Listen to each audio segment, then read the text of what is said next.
Hi friends, Assalamu alaikum.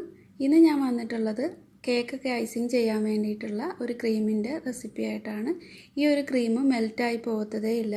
കുറേ നേരം നമുക്കിത് കേക്ക് ഡെക്കറേറ്റ് ചെയ്യും അല്ലെങ്കിൽ റോസ് ഒക്കെ പൈപ്പ് ചെയ്യുമ്പോഴായാലും മെൽറ്റ് ആവാതെ തന്നെ ഇരിക്കും. വിപ്പിംഗ് ക്രീം ഒക്കെ ആണെങ്കിൽ പെട്ടെന്ന് തന്നെ മെൽറ്റ് ആയി പോകും.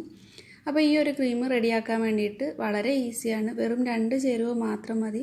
അതെല്ലായിടത്തും തന്നെ വീട്ടിൽ നമുക്ക് മിക്ക വീട്ടിലും ഉള്ള 2 ചേരുവ വെച്ചിട്ടാണ് ഈ ഒരു ക്രീം റെഡിയാക്കുന്നത്. അപ്പോൾ ഇതെങ്ങനെയാണ് ചെയ്യുന്നതെന്ന് നോക്കാം. അപ്പോൾ സബ്സ്ക്രൈബ് ചെയ്യാത്ത ഏതെങ്കിലും ഫ്രണ്ട്സ് ഉണ്ടെങ്കിൽ സബ്സ്ക്രൈബ് ചെയ്യാൻ മറക്കല്ലേ. അപ്പോൾ ഈ ഒരു ക്രീം റെഡിയാക്കാൻ വേണ്ടിയിട്ട് എടുക്കുന്ന ബൗളൊക്കെ നല്ല ക്ലീൻ ആയിരിക്കാൻ വേണ്ടി ശ്രദ്ധിക്കുക. ഒട്ടും തന്നെ നനവൊന്നും പാടില്ല. നല്ല ഉണങ്ങിയിട്ടുള്ള ഒരു ബൗൾ തന്നെ എടുക്കണം. അപ്പോൾ ഇതിന് വേണ്ടിയിട്ട് ഞാൻ 2 മുട്ടയാണ് എടുക്കുന്നത്. അതുപോലെ ഈ എടുക്കുന്ന മുട്ട ഒട്ടും തന്നെ തണുപ്പില്ലാതെ വേണം എടുക്കാൻ. കുറച്ച് മുമ്പേ തന്നെ പുറത്തെടുത്ത് വെച്ച് ഫ്രിഡ്ജിൽ നിന്ന് പുറത്തെടുത്ത് വെച്ചിട്ട് നല്ല തണുപ്പൊക്കെ മാറിയിട്ട് വേണം ഈ മുട്ട ഇതിലേക്ക് യൂസ് ചെയ്യാൻ വേണ്ടിയിട്ട്. അപ്പോൾ 2 മുട്ടയുടെ വെള്ളം ഞാനൊരു ബൗളിൽ ചേർത്തിട്ട് മാറ്റി വെച്ചിട്ടുണ്ട്. ഇനി ഇതിലേക്കുള്ള പഞ്ചസാരയൊക്കെ ഒന്ന് മെൽറ്റ് ചെയ്തെടുക്കണം. അതിനായിട്ട് ഒരു 1/2 കപ്പ് പഞ്ചസാര ഞാനൊരു പാത്രത്തിലേക്ക് ചൂടാക്കാനായിട്ട് വെച്ചിട്ടുണ്ട്. അതിലേക്ക് ഒരു 3 ടേബിൾ സ്പൂൺ വെള്ളം കൂടി ചേർത്തിട്ട് നന്നായിട്ടൊന്ന് തിളപ്പിച്ചെടുക്കാം. ഈ പഞ്ചസാര ഒരു നൂൽപ്പരുവ ആവുന്നത് വരെ ഇത് നന്നായിട്ട് സിറപ്പാക്കി എടുക്കണം. അപ്പോൾ ഇത് ഒന്ന് തിളച്ച് മെൽറ്റായി കഴിയുമ്പോൾ ലോ ഫ്ലെയിമിലേക്ക് ആക്കി വെച്ച് കൊടുക്കാം. ഇതൊന്ന് ക്രിസ്റ്റലൈസ് ആവാതിരിക്കാൻ വേണ്ടിയിട്ട് ഒരു 2-3 തുള്ളി നാരങ്ങ നീര് കൂടി ചേർക്കുന്നുണ്ട്. ഒരുപാടൊന്നും ആയി പോകണ്ട. എന്നിട്ട് ഇത് ലോ ഫ്ലെയിമിലേക്ക് വെച്ചിട്ട് നമുക്ക് മുട്ടയുടെ വെള്ള ബീറ്റ് ചെയ്തെടുക്കാം. ഇപ്പോൾ തന്നെ ഇത് നല്ല തിക്കായിട്ടുണ്ട്. ലോ ഫ്ലെയിമിൽ തന്നെ വെക്കണം.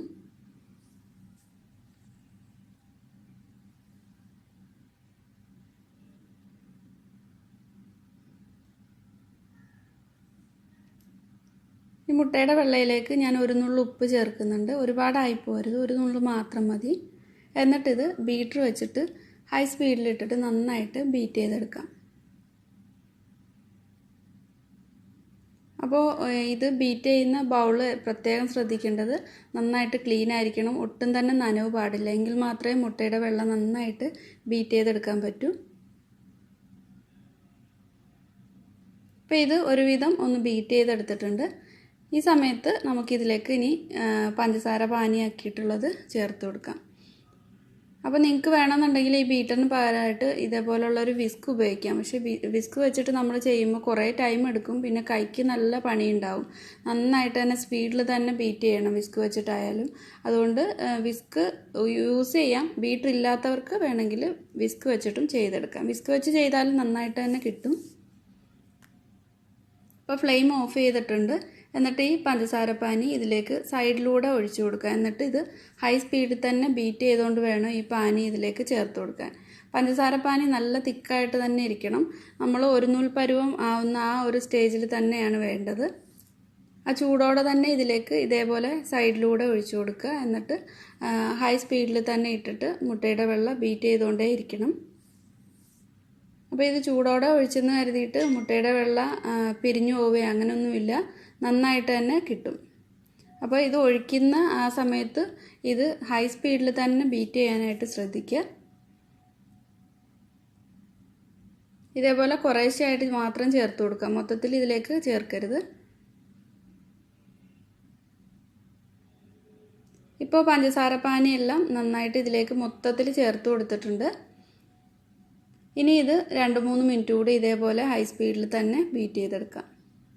അപ്പോൾ നിങ്ങൾക്കിത് കാണുമ്പോൾ മനസ്സിലാവും നല്ല സ്റ്റിഫായിട്ട് വന്നിട്ടുണ്ട്. അതുപോലെ നമുക്കിത് നല്ല വെള്ള കളറിലാണ് ഈ ഒരു ക്രീം കിട്ടുന്നത്. നല്ലൊരു തിളക്കം ഉണ്ടാവും നമ്മൾ ഇത് വെച്ചിട്ട് കേക്ക് ഒക്കെ ഡെക്കറേറ്റ് ചെയ്തെടുത്തു കഴിഞ്ഞാൽ.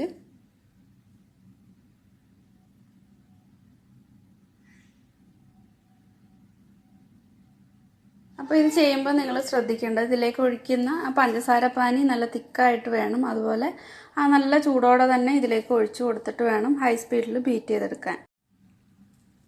ഇപ്പോൾ ഇത് 2-3 മിനിറ്റ് കൂടി ഞാൻ നന്നായിട്ടൊന്ന് ബീറ്റ് ചെയ്തെടുത്തിട്ടുണ്ട്. ഇതിലേക്കിനി വാനില എസൻസ് കൂടി ചേർത്ത് കൊടുക്കണം. അപ്പോൾ നിങ്ങൾക്ക് ഇഷ്ടമുള്ള ഫ്ലേവറിൽ ഇത് ചെയ്തെടുക്കാവുന്നതാണ്. ഞാനിപ്പോൾ വാനില എസൻസ് ചേർത്ത് കൊടുക്കുന്നുണ്ട്. അപ്പോൾ ഇതേപോലെ സ്റ്റിഫായിട്ട് തന്നെ കിട്ടിയിട്ടുണ്ട്.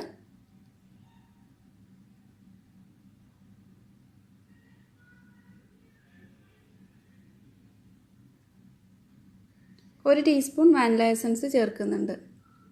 അപ്പോൾ നിങ്ങൾക്ക് വാനില എസൻസ് ഇല്ലെങ്കിൽ പൈനാപ്പിളിൻ്റെ എസൻസ് ചേർത്ത് കൊടുക്കാം. ഇഷ്ടമുള്ള എസൻസ് ചേർത്ത് കൊടുത്താൽ മതി. പിന്നെ ഇതിൽ നമ്മൾ മുട്ടയുടെ മഞ്ഞയൊന്നും ചേർത്തിട്ടില്ലാത്തതുകൊണ്ട് ഒരുപാടങ്ങ് ആ മുട്ടയുടെ സ്മെല്ലൊന്നും ഉണ്ടാവില്ല ഈ ഒരു ക്രീമിൽ. അപ്പോൾ ഇതിൽ നിന്ന് ഞാൻ കുറച്ചെടുത്തൊന്ന് മാറ്റിയിട്ട് ബാക്കിയുള്ളതിലേക്ക് ക്രീമിൽ കുറച്ച് കളർ ചേർക്കുന്നുണ്ട്. എന്നിട്ടിത് ഈ ഒരു വീഡിയോയിൽ തന്നെ ഞാൻ റോസ് പൈപ്പ് ചെയ്യുന്നതും കാണിക്കുന്നുണ്ട്. ഒരു ചെറിയൊരു പിങ്ക് കളർ കിട്ടാൻ വേണ്ടിയിട്ട് കുറച്ച് റെഡ് കളറാണ് ഞാൻ ചേർത്തിട്ടുള്ളത്. എന്നിട്ട് എല്ലാം കൂടെ നന്നായിട്ട് ഒന്നുകൂടെ ഒന്ന് മിക്സ് ചെയ്തെടുത്തിട്ടുണ്ട്. അപ്പോൾ ഇങ്ങനെയാണ് ക്രീമുള്ളത്. നല്ല സ്മൂത്തായിട്ടുള്ള ക്രീമാണ്. അതുപോലെ നമ്മളിത് സ്പാച്ചുലയിലെടുത്ത് ഇങ്ങനെ താഴേക്ക് ആക്കിയാൽ പോലും ഇത് താഴത്തേക്ക് ഒലിച്ച് വീഴൊന്നുമില്ല. നല്ല സ്റ്റിഫായിട്ടാണ് ഉള്ളത്. അപ്പോൾ ഞാനൊരു നോസിൽ ഇട്ട് കൊടുത്തിട്ട് ഒരു പൈപ്പിംഗ് ബാഗിലേക്ക് കുറച്ച് ക്രീം ആക്കിയിട്ടുണ്ട്. ഇത് ഇപ്പം ഞാൻ യൂസ് ചെയ്യുന്ന നോസിൽ 611 നമ്പറുള്ള ഒരു നോസിലാണ്. പിന്നെ എൻ്റെ അടുത്ത് വേറെയുള്ള പെറ്റൽസൊക്കെ പൈപ്പ് ചെയ്യുന്ന നോസിലിനൊന്നും നമ്പറില്ല. ഞാനിവിടെ സൂക്കിൽ നിന്ന് വാങ്ങിയിട്ടുള്ളതാണ്. അപ്പോൾ അതിനകത്ത് നമ്പറൊന്നും കൊടുത്തിട്ടില്ലായിരുന്നു. ഈ ഒരു നോസിൽ ഞാൻ നാട്ടിൽ നിന്ന് ഒരു ഷോപ്പിൽ നിന്ന് വാങ്ങിയതാണ്. ഇതിനകത്ത് 611 എന്നാണ് കൊടുത്തിട്ടുള്ളത്.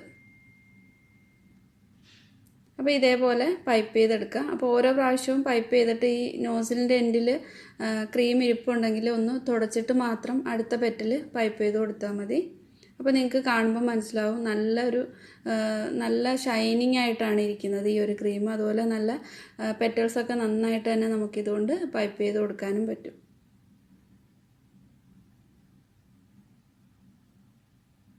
അപ്പോൾ കുറേ നേരം നമ്മൾ ഈ ഒരു പൈപ്പിംഗ് ബാഗ് കയ്യിൽ പിടിച്ചാലും ഇത് മെൽറ്റ് ആകത്തൊന്നുമില്ല. കുറേ നേരം തന്നെ ഒരുപാട് നേരം നമുക്കിത് പുറത്തിരുന്നാലും മെൽറ്റ് ആവാതെ തന്നെ ഇരിക്കുകയും ചെയ്യും. അപ്പോൾ വൈറ്റ് കളറിലുള്ള ഒരു റോസ് കൂടി ഞാൻ പൈപ്പ് ചെയ്ത് കാണിക്കുന്നുണ്ട്. ആദ്യമൊക്കെ ചെയ്യുമ്പോൾ ചിലപ്പോൾ റോസ് നന്നായിട്ട് വരണമെന്ന് ഒരു 2-3 തവണയൊക്കെ ചെയ്ത് നോക്കുമ്പോൾ നന്നായിട്ട് തന്നെ കിട്ടും. പിന്നെ നമ്മൾ വിപ്പിംഗ് ക്രീം വെച്ചിട്ട് ഒരു റോസൊക്കെ പൈപ്പ് ചെയ്യാൻ നോക്കിക്കഴിഞ്ഞാൽ കുറച്ച് നേരം നമ്മൾ കയ്യിലൊക്കെ പിടിച്ച് കഴിയുമ്പോൾ പെട്ടെന്ന് തന്നെ മെൽറ്റായി പോകും. ഈ ഒരു ക്രീം അത്ര പെട്ടെന്ന് മെൽറ്റ് ആവില്ല. അപ്പം നിങ്ങൾക്ക് നന്നായിട്ട് തന്നെ ആദ്യമായിട്ടൊക്കെ ചെയ്ത് നോക്കുന്നവർക്കും ചെയ്ത് നോക്കാവുന്ന ഒരു ക്രീമാണ്. അപ്പോൾ ഈ ഒരു വൈറ്റ് കളറിലുള്ള ഒരു റോസും പൈപ്പ് ചെയ്തിട്ടുണ്ട്.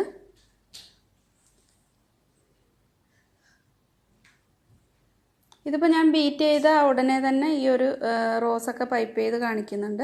നിങ്ങൾക്ക് കുറച്ച് നേരം ഫ്രിഡ്ജിൽ വെച്ചിട്ട് വേണമെങ്കിലും ചെയ്തെടുക്കാം. അതുപോലെ ഇത് വെച്ച് ചെയ്യുന്ന കേക്ക് 1-2 ദിവസം ഇപ്പോൾ ഇന്ന് യൂസ് ചെയ്യും, നാളെയും കൂടെ വേണമെങ്കിൽ ഫ്രിഡ്ജിൽ വെച്ചിട്ട് ഉപയോഗിക്കാം. അതിൽ കൂടുതൽ വെക്കുന്ന അത്ര നല്ലതല്ല. കാരണം ഇതിൽ നമ്മൾ മുട്ടയൊക്കെ ചേർക്കുന്നത് കൊണ്ട് 2 ദിവസം മാത്രം യൂസ് ചെയ്യാനേ നന്നായിട്ട് കിട്ടും. അപ്പോൾ വളരെ ഈസി ആയിട്ട് തന്നെ പെർഫെക്റ്റ് ആയിട്ട് തന്നെ നമുക്ക് റോസും ഒക്കെ ചെയ്തെടുക്കാൻ പറ്റും. അതുപോലെ കേക്കിലേക്ക് ഐസിങ് ചെയ്യാനും പറ്റും ഈ ഒരു ക്രീം വെച്ച്. നല്ലൊരു ടേസ്റ്റ് ഉള്ളൊരു ക്രീം കൂടിയാണ്. അപ്പോൾ എല്ലാവരും ട്രൈ ചെയ്ത് നോക്കുക. ഇഷ്ടമായിട്ടുണ്ടെങ്കിൽ ലൈക്ക് ചെയ്യുക. നിങ്ങളുടെ ഫ്രണ്ട്സിനോ ഫാമിലിക്കൊക്കെ ഒന്ന് ഷെയർ ചെയ്ത് കൊടുക്കാൻ മറക്കല്ലേ. അതേപോലെ ഇതുവരെ ആരെങ്കിലും സബ്സ്ക്രൈബ് ചെയ്യാതെ കാണുന്നുണ്ടെങ്കിൽ ഒന്ന് സബ്സ്ക്രൈബ് ചെയ്തേക്കണേ. എന്നിട്ട് ബെല്ലൈക്കൺ പ്രസ് ചെയ്തിട്ട് ഓൾ എന്നുള്ള ഓപ്ഷൻ സെലക്ട് ചെയ്യാനും മറക്കല്ലേ. താങ്ക്